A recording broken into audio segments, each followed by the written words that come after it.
इन्हीं का प्रश्न है, यही हुआ कि किसी से प्रेम किया, उसने किसी और से कर लिया, हाँ। अब बदले लेने की भावना और ही अंदर से जल रहा हूँ, और नहीं एक ऐसा स्थिति आ गई है कि नहीं नहीं, मतलब बाहर निकलना मुश्किल हो रहा बदला तो बिल्कुल बिल्कुल गलत मार्ग है, बिल्कुल गलत मार्ग है। चुपचाप सह जाओ और अपनी गलती मानो, अपनी गलती मानो कि हम बिना पहचान किए, बिना परिचय किए इस तरह से दिल फेंक तमाशा देख डाला। नहीं तो किसी से प्यार करने के पहले कुछ दिन तटस्थ भूमिका निभाओ, देखो व्यक्ति का स्वभाव क्या है। केवल वो तुम्हारा शोषण करना चाहता है कि प्यार करता है? वो जो तुरंत हमारे आकर्षण में आकर तुरंत हैवी प्यार दिखाने लगे, समझ लो ये व्यक्ति प्यार नहीं कर रहा, ये केवल वासना का भूत है, अपने भूत मिटाना चाहता है, चाहे लड़की हो चाहे लड़का हो। हम प्यार करने के लिए कभी मना नहीं करते, लेकिन किसी एक को चयन करो और आजीवन निर्वाह करो, तब तो तुम्हारा प्यार पवित्र और सुरक्षित माना जाएगा। आज कल परसों नरसों, इसे जानते हो क्या कहते हैं? व्यभिचार।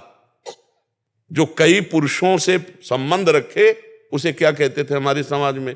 जो कई स्त्रियों से, वो क्या संबंध? आज इसे खिलवाड़ समझा जाता है। इसीलिए हमारे बच्चे और बच्चियों की बड़ी बौद्धिक स्तर की हानि हो रही। तो हमें लगता है कि आज हमारी जो समाज है, गर्लफ्रेंड बॉयफ्रेंड गंदे आचरणों की तरफ बढ़ रहे। फ्रेंड बनना कोई हम निषेध नहीं करते, दोस्त तो स्कूल में 50 होते हैं, नहीं होते, लेकिन दोस्त का मतलब व्यभिचार तो नहीं होता ना, दोस्त का मतलब गंदा आचरण तो नहीं होता ना। तो आप गंदा आचरण क्यों करते हो? दोस्त बनाओ, दोस्त तक रखो, और जब आपको इस कार्य में उतरना हो तो माता पिता को सम्मिलित करो और पाणी ग्रहण संस्कार करो, फिर जाओ गृहस्थी में आनंद लो। लेकिन अब ऐसा आधुनिकता चल गई है कि लिव इन रिलेशन चल गया है। वो पति वरण करेगी तो वो पति के साथ रह पाएगी, या ऐसा पुरुष पत्नी को अपने प्राण प्यारी मान पाएगा? तो अब जब ये नहीं होगा तो कलह अशांति और सब बढ़ता ही चला जाएगा। अब भोगों में सुख है नहीं। अब नए नए बच्चे जब भोगों में उतरते हैं तो सुखानुभूति होती नहीं है, तो फिर व्यसन करते हैं, ड्रग्स है, गांजा है, चिले, ये सब जीवन बर्बाद हो रहा है। तो आप लोग जैसे विज्ञ जन हैं, संभालो हमारी नई पीढ़ी को। हम महाराज जी, ये भी बहुत बड़ा कारण हो जाता है कि फिर शरीर को नष्ट करने का, कि अभी रहा नहीं गया, मानसिक तनाव से हाँ बाहर नहीं बहुत, आ पाए, बिल्कुल फिर हाँ एक बहुत। ऐसा नहीं, हम फिर समझ रहे हैं, हम उसमें घुस के समझ रहे हैं।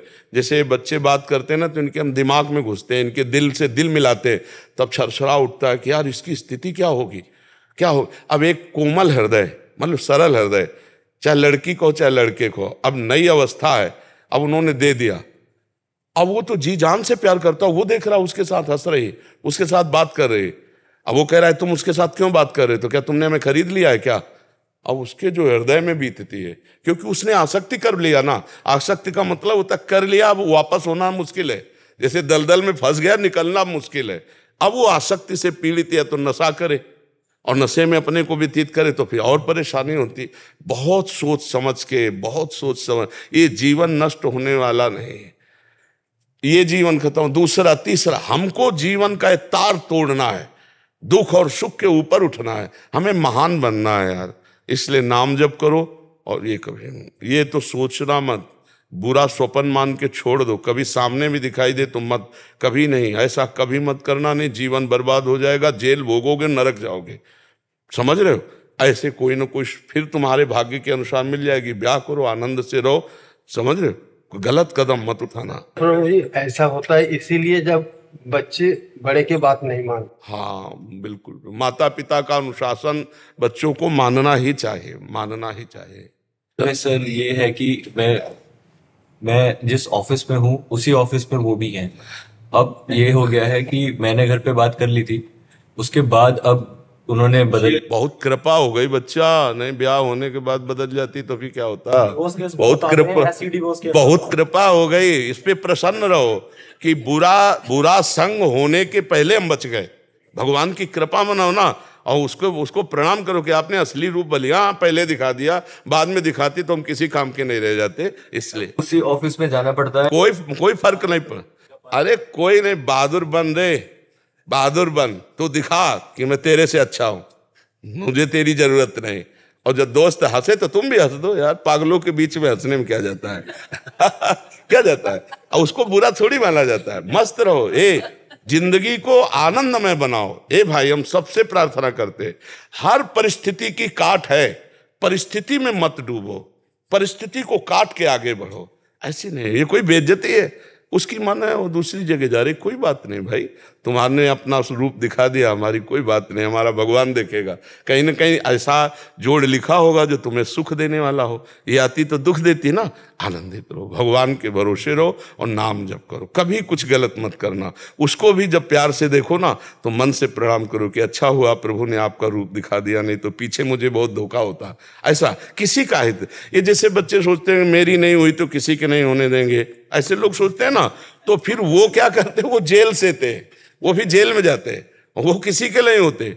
अपना जीवन बर्बाद और माता पिता परिवार को दुख, और इसके बाद वह जेल भोग करके फिर नरक जाना होता है। इसलिए कभी ऐसा न, जैसे कुछ बच्चे ऐसे मूर्ख होते हैं कि वो ऐसे इधर उधर सब रूप का नाश करने के लिए, जैसे वो क्या कहते हैं उसको, हाँ, अरे कभी नहीं बच्चा, कभी नहीं।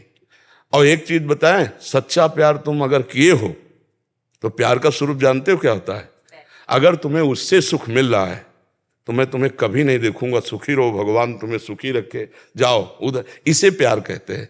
प्यार का ये होता है कि ठीक है मैं तुम्हारे योग्य नहीं हूं, अगर तुम्हें अच्छा कोई मिल गया है तो तुम सुखी रहो, आनंदित रहो, भगवान तुम्हारा मंगल करे, हमें तो भगवान के साथ ऐसे चला जाता है। तुमने उसे प्यार किया तो उसको आशीर्वाद दीजिए, जाओ जहां तुम्हें सुख, तुम अच्छा सोचो, उसको तो निगेटिव फल मिलेगा ही, जो निगेटिव चलता है उसको नकारात्मक फल मिलता है। तुम सकारात्मक, आज हमारे पास आए हो ना, तो तुम अपने प्यार को आशीर्वाद दो कि हमने तो तुम्हें प्यार किया, तुम भले प्यार न करो, तुम्हारा मंगल हो, भगवान तुम्हें सुखी रखें। ये मार्ग है, ये अपना मार्ग है, ठीक है। शांत, अब तो बदला लेने की इच्छा लगे। हाँ जी।